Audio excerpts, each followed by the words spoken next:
আজ পড়ছি পত্রাবলী থেকে। স্বামী বিবেকানন্দ কর্তৃক শ্রী যজ্ঞেশ্বর ভট্টাচার্যকে লিখিত চিঠি। এলাহাবাদ, 5 জানুয়ারি 1890। প্রিয় ফকির, একটি কথা তোমাকে বলি, উহা সর্বদা স্মরণ রাখিবে। আমার সহিত তোমাদের আর দেখা না হইতে পারে। নীতিপরায়ণ ও সাহসী হও। হৃদয় যেন সম্পূর্ণ শুদ্ধ থাকে।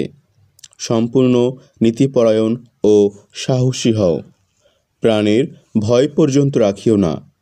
ধর্মের মতামত লইয়া মাথা বকাইও না। কাপুরুষেরাই পাপ করিয়া থাকে, বীর কখনো পাপ করে না। মনে পর্যন্ত পাপ চিন্তা আসিতে দেয় না। সকলকেই ভালোবাসিবার চেষ্টা করিবে।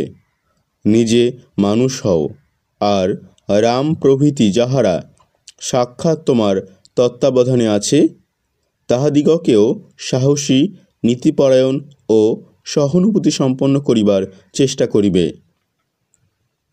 হে বৎসগণ, তোমাদের জন্য নীতিপরায়ণতা ও সাহস ব্যতীত আর কোনো ধর্ম নাই।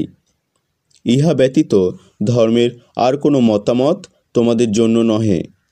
যেন কাপুরুষতা, পাপ, অসদাচরণ বা দুর্বলতা একদম না থাকে। বাকি আপনা আপনি আসিবে।